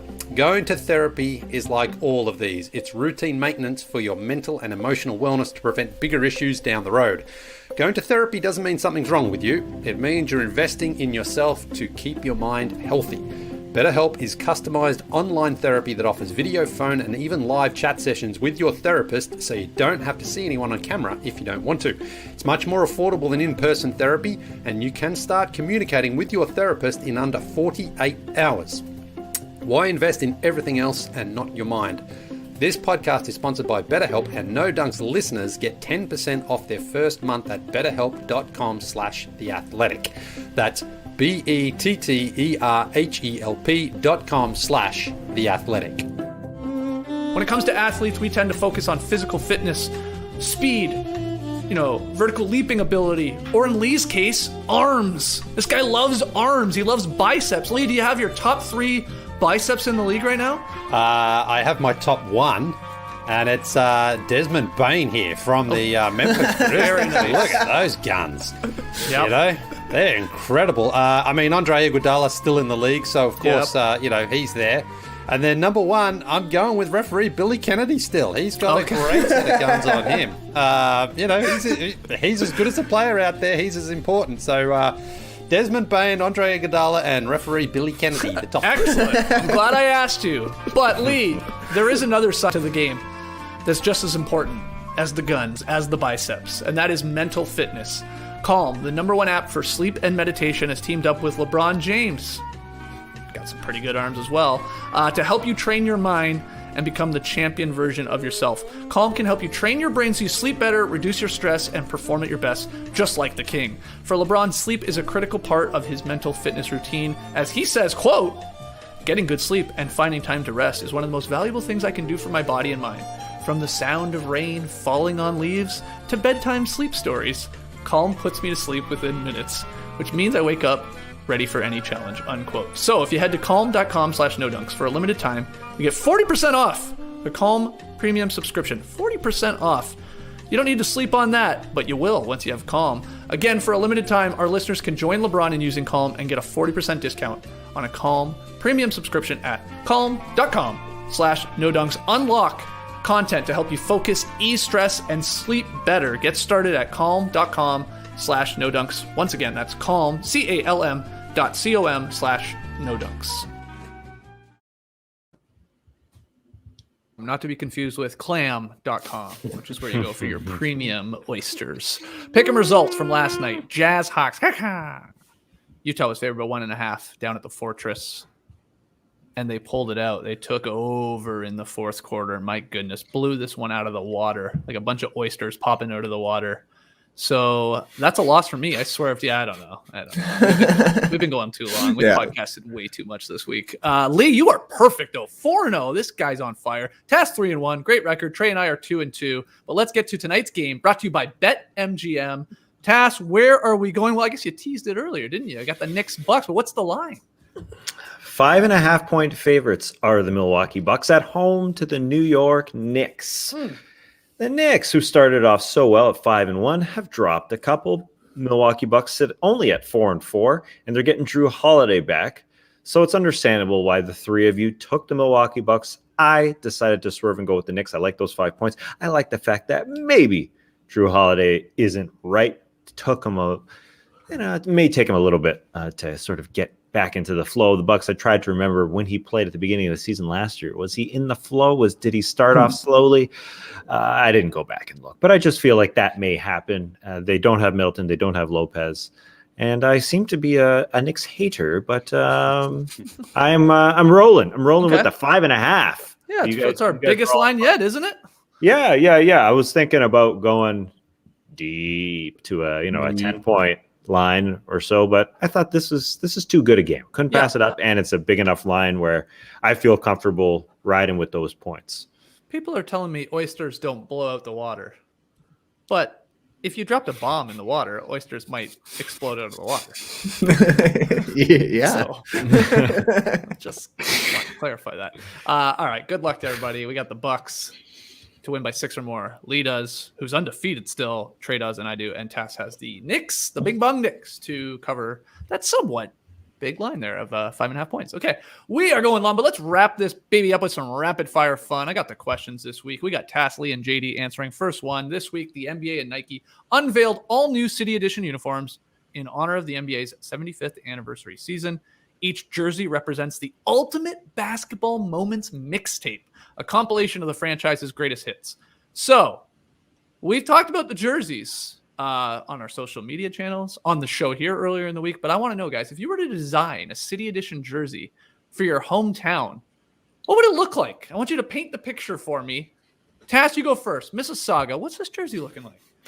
Hometown Mississauga. These are my jerseys, baby. It's all about the shapes with Mississauga, because we'll start it off with the front. Canada's largest airport. It's not in Toronto. It's Mississauga. So on the front, an airplane facing upwards, so the nose pointing toward the player's face, with Mississauga written across the wings. Okay, just a simple. I think we're going to be called the Mississauga Jets. That's still be to work out.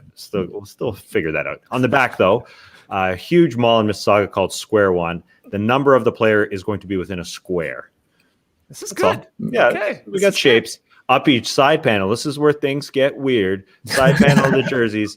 There's a couple well-known condo buildings that are nicknamed the Marilyn Monroe buildings in Mississauga. They've won some awards. Okay. Why are they Marilyn Monroe buildings? Because they're curvaceous, kind of like Marilyn Monroe. They kind of twirl up. Right. Okay. So one of those, there are two buildings, one of those on either side. They're slightly different. So this is going to be a little loud on the jersey, I know, but it's going to be a weird jersey. It's got a jet, it's got buildings, and it's got squares. The Mississauga Jets. Here we go. Man, I love it. You really painted the picture. I understand what you're saying here. Okay, Lee, you're up. Sunbury, what do you got? Yeah, well, it's crazy you say the Jets for Mississauga, because the Sunbury Jets were also our basketball team. So that's who I was also going with. And it's a royal blue jersey, because that's the color of our football team, our Australian rules football team, royal blue and white there. Now, because it's a throwback, I would also have some moments from Sunbury's history. And one of the places where the sort of tough kids, the smokers, used to hang out was this like structure out the front of this old post office. That's where people, so it'd be a silhouette of the old post office on the front. Right. All right. But then on the shorts, of course, I think I've told you guys that the birthplace of cricket's oldest rivalry, England and Australia, was actually in Sunbury. Yeah. So I would have on the shorts the little like cricket wickets with the bails coming off, because even though it's obviously not basketball, but that's a monumental moment in Sunbury's history there. So yeah, we'd be the Jets, there'd be the post office on the front, and then the cricket wickets on the shorts. Royal blue and white. All right. So was the post office where like the fights went down? Like, yeah, is that where yeah. That was the ours was the place. cemetery. That's where the fights happened. Oh, wow. Yeah. Wow. It's a great setting. Ours was just right in the middle of that of the downtown core area. So that's where it all went down on the Saturday. If you got a seat on the top sort of layer there, you were pretty high up in the Sunbury hierarchy, I tell you. What do you mean? A seat where? Well, not a seat, but if you were sitting on top, if you were perched on top, because there was layers to it. On top of the post office? No. So it was at the front of the post office. It was like a plantation sort of structure there. Like, there was things going on, and there was it was rounded. So there was enough to seat probably 10 or 15 people, but it had little levels, and the higher up, the cooler you were. The more you smoked. Exactly. All right. JD, I assume you're just going with straight up Toronto here for your jersey. Yeah, I'm from Toronto, and I wanted to make my jersey super hip, super cool, and we talked about the city of jerseys earlier, and I sort of did a deep dive and saw what I liked and what I didn't like, and of what's already out there. So the team is Toronto, and I mentioned that I enjoy a nickname. I like a ATL across the Hawks jerseys and stuff. So forgive my crude mock-up here, but I made a little jersey mock-up here. So here we have. Wow. I went with baby blue because we love baby blue here on No Dunks. And the Toronto's animal on the coat of arms, we've got a bear, an eagle, and of course a beaver, the national animal of Canada. So we've got a beaver.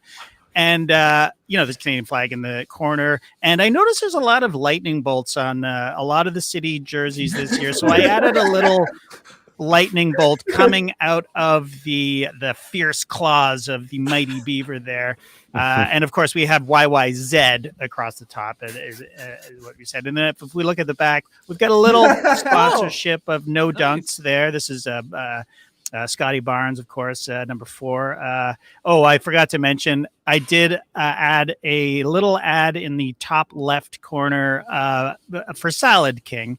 It's a place we used to frequent back in the day in our Ryerson days. And I also mentioned that I loved the plaid on the Rip City jerseys. So, of course, I had a little plaid on the side panel there. It's So shoulder plaids, but yeah. yeah, you're right. So, that's my jersey. Beavers. So, this is funny. I have always hated that the Toronto airport, to take it back to Tass's Mississauga airport there, I guess the Toronto airport, that the code is YYZ. I mean, it just bugs me. You just want it to be TOR. You just want it to be Aren't simple. all Canadian major airports are Y, though? Yeah, I think they're so. all Y, Yeah. And that's what really pisses me off. I like it. The Americans got all the good ones, is what I'm saying. Yeah. Yeah, that's true. ATL is awesome. That's what I mean. That's perfect. So good. Yeah, it's good. Where is YYZ? What's TOR? What would TOR be? I don't know. Toledo? No. It's something. It's probably something. Okay, somebody look up TOR airport code. I'm seeing Torrington Municipal Airport. That can't be right, can it? How did they get that? Torrington, yeah, sure. Flying in and out. That's right. Okay. It is. Our next one. The World Series winning Atlanta Braves are planning a 2-part parade today. Trey's going to try and make it down there, but we got the longest drop podcast going. Yeah. I mean, you can leave if you want, Trey. You don't have to answer these rapid fire questions. But it's starting in the city of Atlanta. It culminates in Cobb County with a ludicrous and big boy concert at the park up there. So I got a weird question here for you guys, but what's the best parade you've ever been to, Tass? Well, I would say every Greek parade that I walked in twice a year had to walk in the parade. Nice. I've got a couple photos for you guys here. That's me strutting. Wow, look at that young lad. Yeah, we got to wear white gloves, had to wear white gloves. I would say my favorite one, though, is when I got the flag. I got to carry the flag. Look at this guy. It's me with my adolescent mustache on the Danforth in the heart of Greek town. Wow. Yeah. Every March, every October, big Ohi Day. We said no to Mussolini, celebrating October, and of course, Greek Independence Day in March. And then we'd go for Tsispy. Was that a big honor to get the flag? Like, did you have to work your way up to that, or is it like how was it decided? If you had some hair on your chest, Skeets, that's when you'd get it. Hair on the lip, hair on your chest, you get a flag. Leigh, best parade you've ever been to? I don't think I've ever been in one like Tassie there, but the Notting Hill Carnival, it's funny because I didn't like the event. There was far too many people, but the sort of showpiece end of it was this huge carnival down the streets. And that was actually pretty good. So it was worth getting to that point.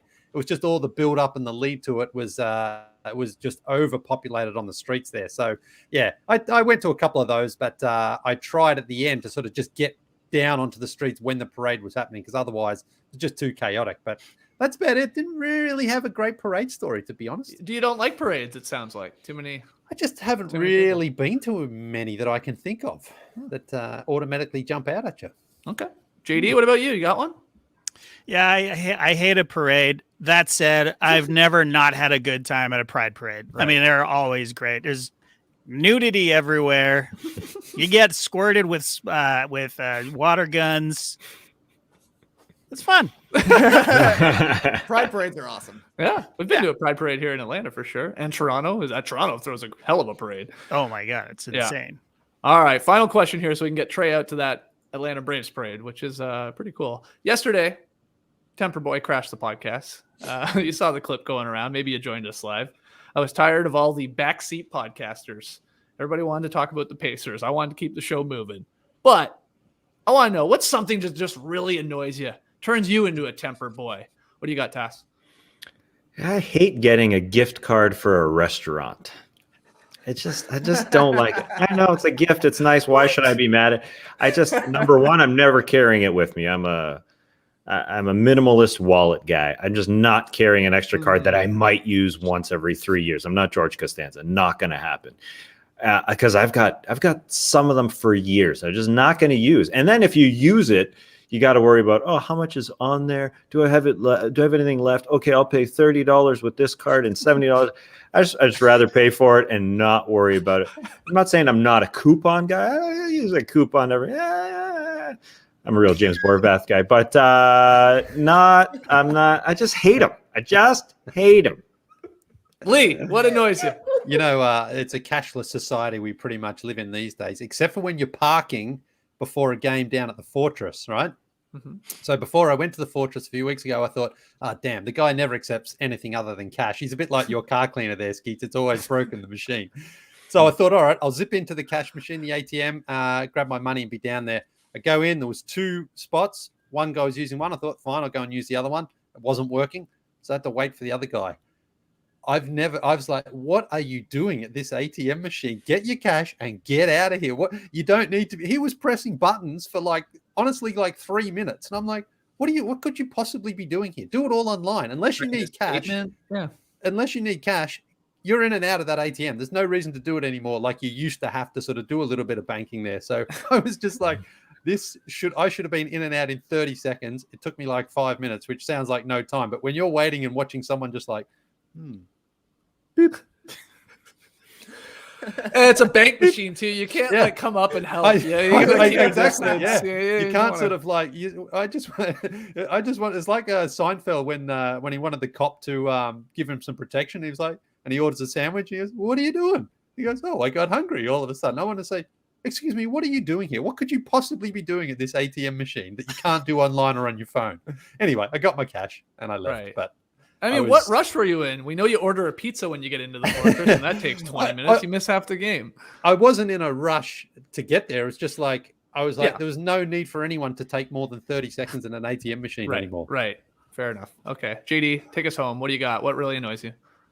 Yeah, I really couldn't pin it down, so I thought I would just start with a running list since I woke up this morning. So this is what I got so far. Well, I came down, shoes were on the table. Shoes on the table, guys. Next to the shoes on the floor, socks on the floor. That's still a problem. It's discouraged around here. There's dust all over the goddamn place. I'm living in a construction zone right now. So, while we're doing the show, Google Chrome crashes. It's not working. I don't know why. Google Chrome is not working. I'm in the garage. The door's open. I'm cold. Calling the Wizards Zards. I'm not into it. I don't like it. I don't like it at all. You want to call a team of bees? It's like calling pizza za. No, thank you. It's not. It's call it a pie. Call it something else. But zards, I don't like it. I hate it too, but I actually love saying it, JD. It's great once you get into it. It's better when they don't win because there's no, W there. I like zards then, but they're all right now. Okay, keep going. Okay, Leigh shitting on everything during our nice segment. Come on, man. Yeah. I said something nice about someone. Well, you never follow the rules, I guess. Yeah. Oh my God, this nice segment is going to be over an hour. I hope Matty O's not listening. Yeah. You know what? He fucking is listening. Yeah, I know. He is guaranteed. He's like, wrap it up, guys. Wrap it No, up. he's praying it goes 10 times longer, JD. Once this is over, I guess I'll go for a hike.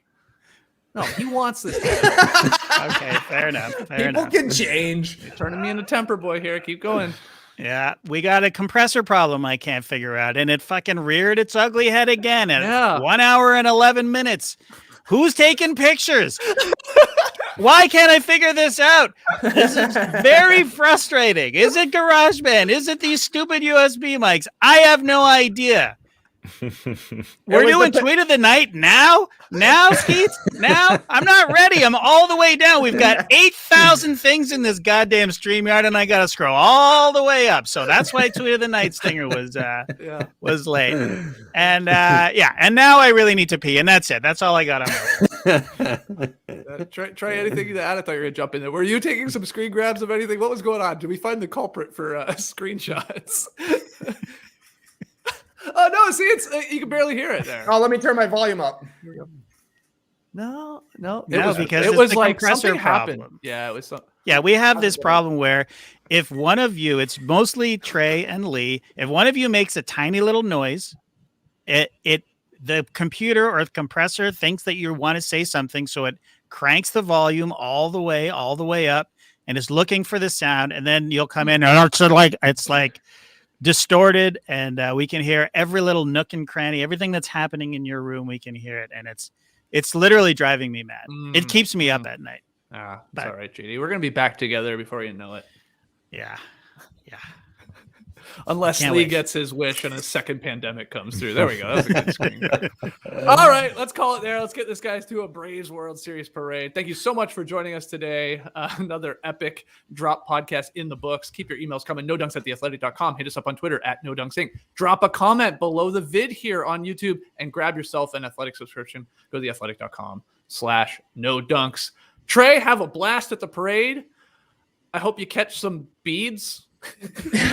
Pearls, maybe. Pearls. Maybe Jock Peterson will be throwing pearls. Oh, that would be nice. That would be great. I saw Guys, AJ Minter was wearing a cowboy hat, so the tall hats are riding in Atlanta today. Yeah. Sweet. All right, take some pics for us. Be safe down there. We'll see you guys on Monday with our NBA weekend winners and losers. Until then, Clipper Bros. You heard it here first. Have a great time. Turn up. Love you guys. Awesome. Thanks for joining us, and remember.